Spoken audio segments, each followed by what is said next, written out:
Welcome to the Education Scotland podcast. In every episode, we are joined by teachers, professionals and experts to unpack some of the big questions and topics facing the education sector in Scotland. Stay informed with the latest on education in Scotland by subscribing to our podcast.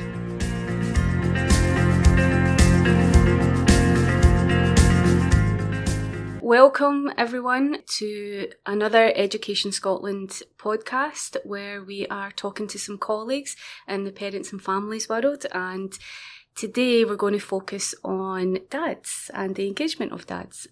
So today we have, I'll let you introduce yourself. I'm Emma Craig, I'm a principal teacher at Abercrombie Primary School in Clackmannanshire. Lindsay. And I'm Lindsay Patterson and I'm the family support worker at Abercrombie Primary School in Clackmannanshire. I'm Diane Cherry and I'm the Improving Outcomes Engagement Officer at Clackmannanshire Council. Thank you very much. And I'm Susan Doherty. I'm a Development Officer in Education Scotland and I'll be taking us through this podcast today. So welcome everyone. I'm really excited about our conversation today. And we're just going to jump in there, Diane, with the first question for you. So can you tell us a wee bit about your involvement as a local authority catalyst for improving the engagement of dads and the male role models in children's lives in Clackmannanshire and beyond? Because I know you've worked in a lot of places. In my previous local authority, there was schools doing work to involve dads, particularly to kind of address issues around dads' mental health and isolation. And I think in this particular community school, there had been identified a higher risk of suicide among dads. So they were doing dad-specific events.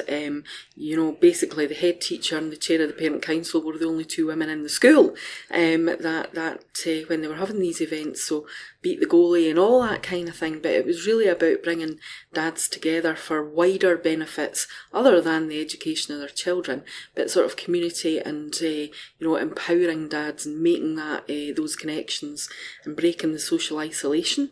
That I think, we talk a lot about dads. It wasn't just dads. It was uncles, granddads, big brothers, anybody who wanted to come along and take part were welcomed into that. So I came from that in my previous local authority.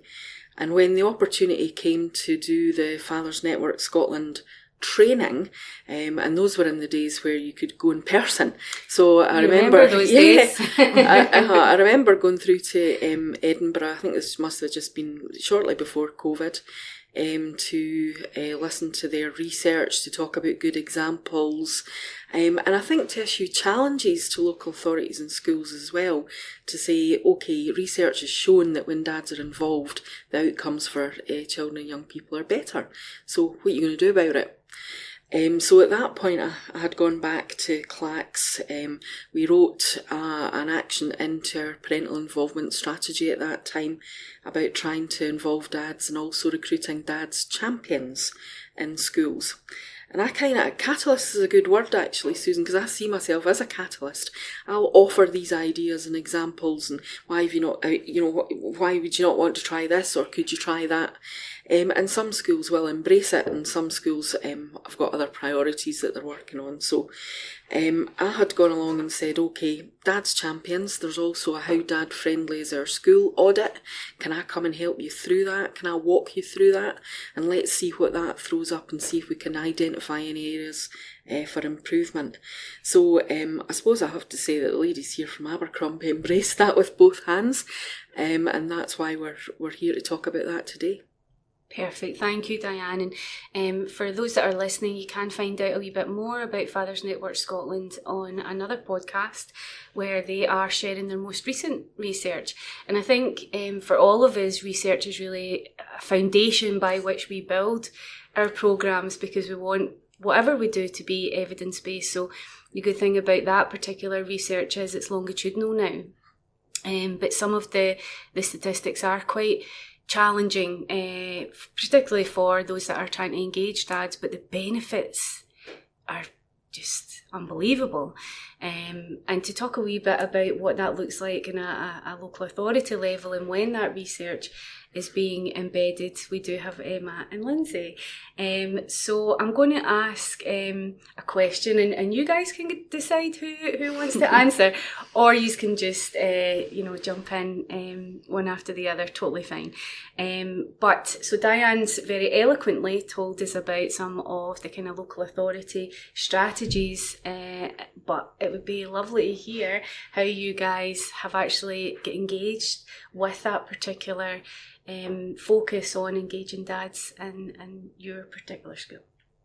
So at Abercrombie, we opened our family room, which is called The Link, in August 2018. And we've been running family groups and inviting families in to work with their children in school over the last few years. And we had noticed that post-COVID, there was a dip in kind of dads and male role models coming into the school for things like parents' evenings, to come in and do some learning events and things. We felt it kind of was almost going back to that, the mums and the grands coming in, and we weren't seeing as many of those male role models in school. So we decided to run a family group specifically for dads and their children to come in. So it started off a project called Dads and Lads, where we had a little cohort of boys in our school and their dads or granddads or big brothers, as Diane said earlier, any male role model in their lives, and they started coming in for a 4-week block of after school club with Lindsay and myself and some of our other staff team. Our PE teacher does some health and wellbeing and games and things with them. We have another member of our staff who was running an orienteering project at school at the time, and we brought her in and she did the orienteering with the dads and the children that were there for the sessions. So it's been very popular. It's been running for 2 years now and has now developed into what we call paternal play. We didn't want to specify that it was only dads that could come, and again, the lads, it wasn't just for boys, so it's open to all learners in our school, and we literally just put a sign out sheet up now and they all sign up and they all come, and we've got returning people coming along as well, which is really nice. So we're starting to see the ones that are coming back have formed the friendships at their previous block and are continuing those friendships when they're coming in again. And do you find that, going back to that champion, I suppose those dads that are, or male role models that are returning, do you find that they are champions because they've been before, and you're finding they're saying to, people within the community, oh, have you seen this particular programme? Mm-hmm. Come and check it out. Is that the kind of thing that you're seeing? Yeah, it's also about they have become champions throughout the school, because not just with the paternal play programme, they are now involving themselves in other elements of the school. So they are becoming embedded in the school and bringing other male role models along with them in terms of selling how good the school is and the involvement with the children as well. So talk me through some of the activities, because the research is saying that a lot of dads, what they're saying is they would rather do rough and tumble play or outdoor learning, or is that what you guys are experiencing? Yeah, absolutely. I think what we know of our community is that maybe some of our parents and families maybe didn't have the best experience of school themselves. It maybe wasn't very positive. And we want to make sure that it is a positive experience for them. So although we're going down the family learning route and the families are all learning together when they come in, we have looked at more STEM-based activities, outdoor learning. We're still bringing our literacy and things there. So we did a comic strip for one of our home learning tasks. So yeah, it's about bringing in all aspects of the curriculum and things that are going to have make them feel positive about coming in and joining in, and that they're able to do, developing their skills. So at the moment, our programme, we're doing an outdoor learning session where we're making fires. We do marshmallows on the fires, and then everyone has a big game of hide and seek, which is one of the best things that we do, and everyone gets very involved. We had a dad last week climbing a tree to hide from everybody. So it's all about fun and the children seeing their dads or their granddads having fun with them. On Tuesday there we did a STEM session, so we did a floating and sinking activity where they were predicting what they thought would float and sink. We had a discussion around the materials that things were made from, and then we built some rafts and they had to race them across the Tough Tray.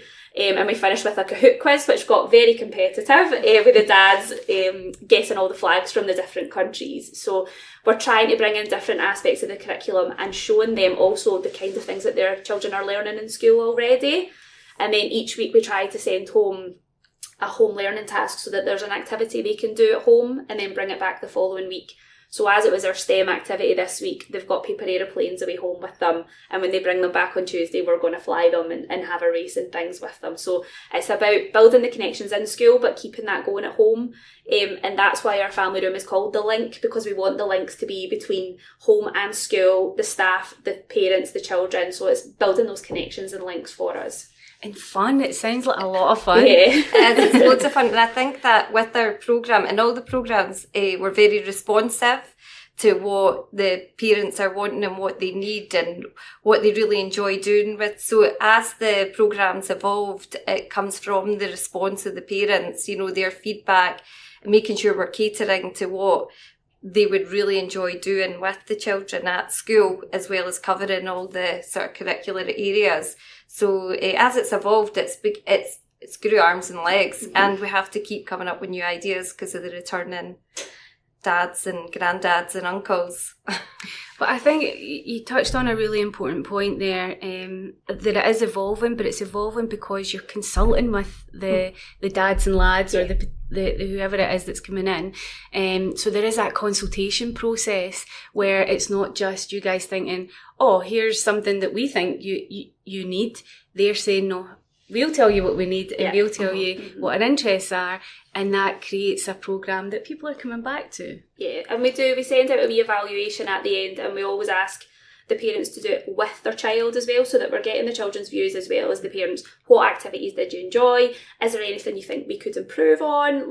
So it's about them giving us ideas and things, and again, changing it up. We've done some cooking and things with them as well. So and then some of those people that have come in and done that have then done that in some of our cooking classes and things that we do as well, with another project that we run. So it's nice to see them giving us feedback and putting ideas in, and then we can come up with new things for them to do.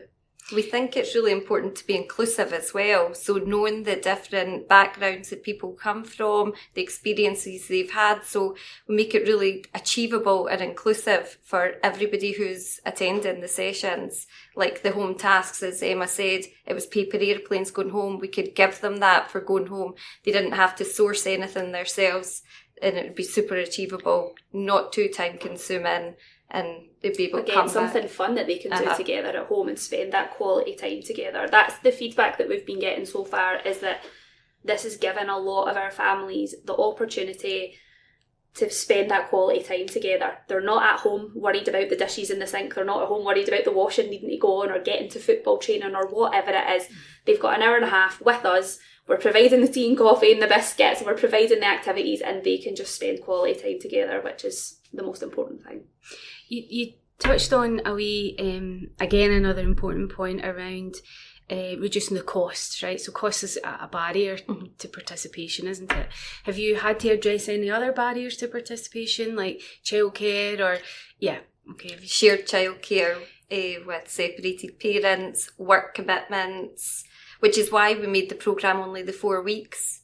It's more achievable to get perhaps time off from work periods with a small block rather than a whole term or even 6 to 8 weeks.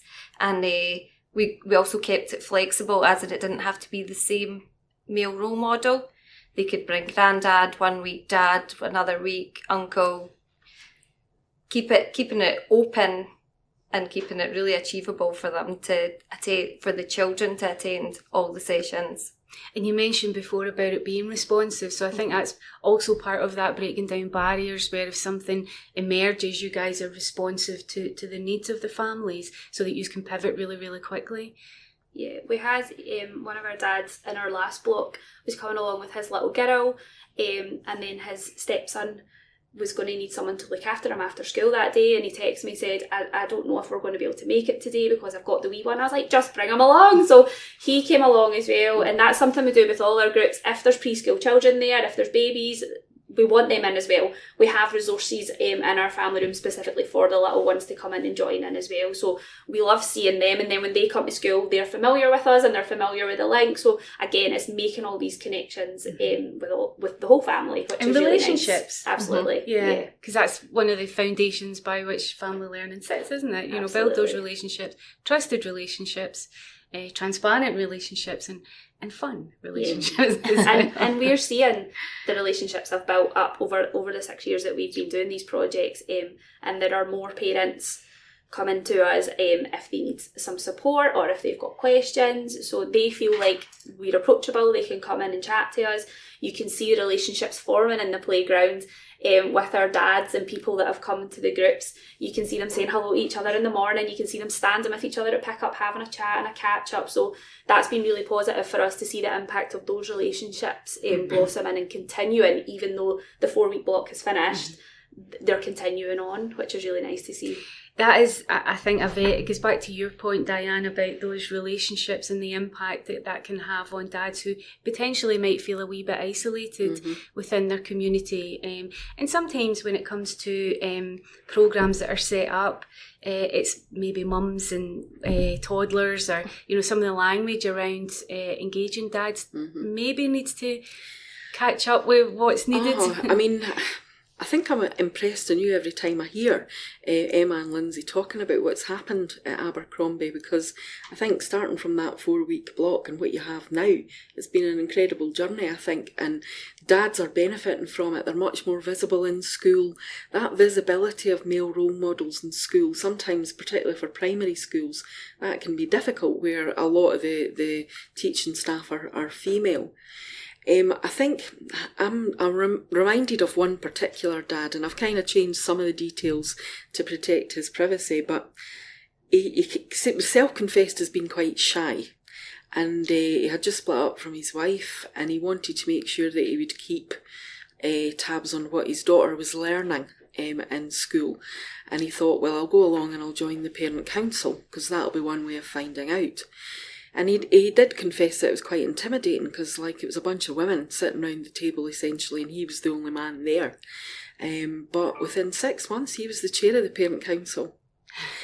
So he had pushed through that intimidating feeling that he had, and he was the chair of the parent council. And then the next thing, he's joining national organisations. I can't remember whether it was the NPFS or Connect, and getting on their board. So he's then starting to take a national interest in it. And then before you know it, he's sitting in a committee asking MPs questions about their decisions around education. And so he went from being shy and not too sure about what was happening with his daughter's education to then feeding into decisions that were getting made nationally. He came on a huge journey there, and it just shows that one bit of officers investing time in encouraging dads to come along to things like that can have quite a big impact, and possibly a life-changing impact in terms of confidence and engagement and having those networks that you can feed into, Sometimes for the work that we do, we don't actually see the impact for years to come on both the parents and the children. But if we go back to some of those kind of immediate areas of impact, what are you guys seeing with regards to programmes that you are running? What's the big kind of key areas of impact? I think, as we said, the positive relationships between the parents and the staff team. So it's not just Lindsay and I that they're seeing. There are other members of our staff that are coming on board with this now because they like just to pop in and have a cuppa with us and say hello. So it is those relationships that the parents are feeling they can come and speak to us if they're needing support, if they've got any questions, if their child's needing something. We can see the relationships building between the parents as well. And it's that sense of community. That's something that we really want to have in Tillawaddy. We want a sense of community. We want everyone to feel like they belong and be part of something, and we can see that that's starting to happen. And then we've got a few of our dads who are now taking on roles in the community. So we've been working with What Matters to You, and they're looking at starting a new Tillawaddy Youth Club.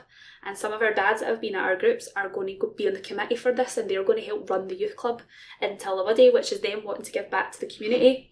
We're also starting a new mentoring project with some of our P6 and 7 learners, and a few of our dads have volunteered to be their new mentors. So they're currently going through a kind of induction process, and we're hoping that in the next term after Easter holidays, they're going to do one-to-one sessions each week with their young person and be their kind of champion and the person to help them through their week and see how they're getting on. So you can see that they're starting to, as Diane said about her example, they're growing in confidence, they're developing their skills, and then they want to do something to help as well. Yeah, I think previously, if we had ran something like the mentoring programme, we would have found it really easy to get female role models and ambassadors to come along. But since running the Paternal Play programme, and we have that connection with the dads, they have been a lot more confident at coming forward to do things like that. And we've got way more than we thought we would have for that, as well as our family learning projects that we run with each year group. It's not just the mums turning up or the grands. We're seeing so much more males turning up at that time as well, which is super important. And I'm right in saying now, obviously in Scotland in general, we have this focus on attendance right now. And I do believe one of your dads felt confident enough to talk about that recently in a video. He did. So we were working with Clackmannanshire Council, and the RIC have had their kind of projects on attendance going, and Diane and her colleague had been asked to make this video based around clacks. And we had said, come to Abercrombie and we can do it there, and we had some of the children from Abercrombie, and my little boy got involved as well. But one of our dads that had came to our original Dads and Lads group, he came in and he did the recording, and he spoke about why he thought attendance was really important, and what he thought schools could do to help support people with attendance. So that was amazing that he came in and felt that he could be part of that. Wow, that's amazing, isn't it?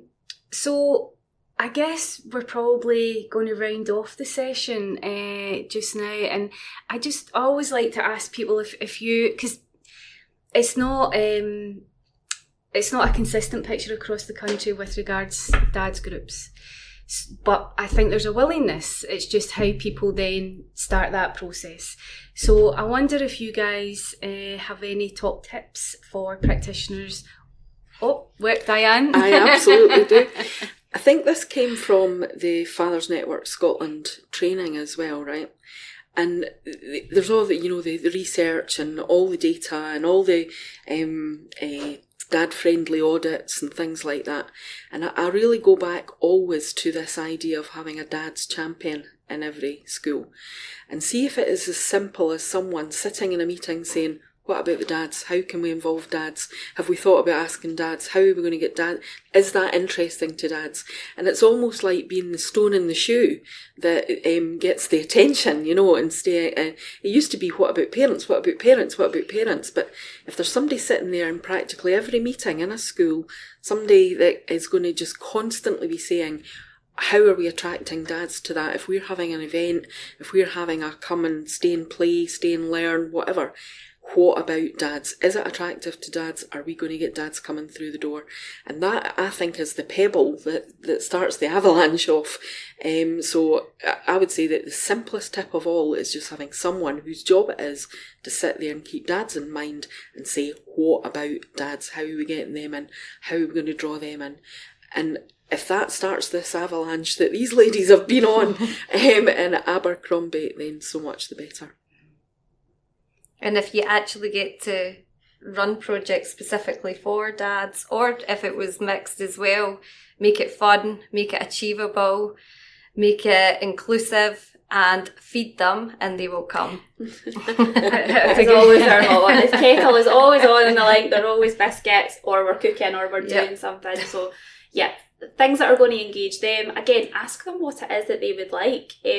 Off the back of the Fathers Network Scotland Dads Survey, we are thinking about doing our little own Abercrombie Dads Survey just to see specifically what is it our dads would like to happen next. We've been running this project for 2 years now.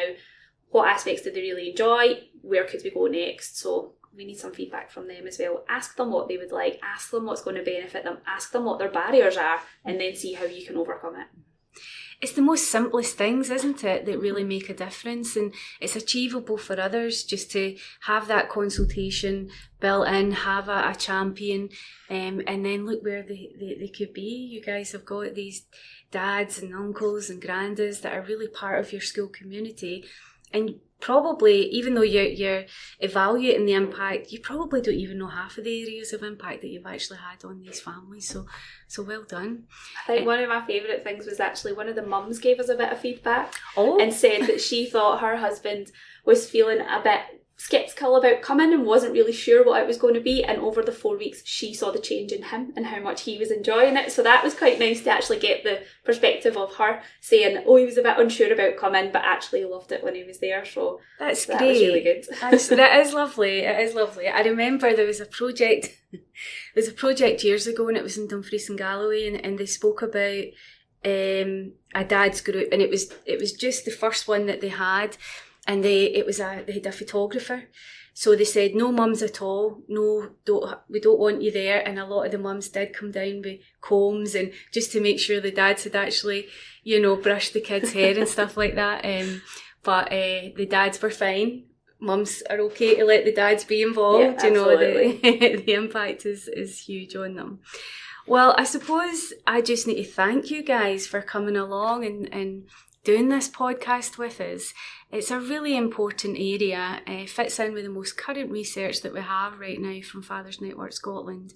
And to hear about the impact that it's had on the dads in your local authority and beyond, Diane, is huge, and if this helps anyone listening to get engaged in this particular area, then I'm really pleased. So thank you very much for coming along, and we're going to end this education podcast. Thank you for listening to this podcast. Don't forget to subscribe for notification of when a new episode is published. If there is a topic you would like to hear featured on this podcast, get in touch with us. We'd love to hear from you. Follow us on our social media channels for all the latest news from Education Scotland. Education Scotland is a Scottish Government executive agency charged with supporting quality and improvement in Scottish education.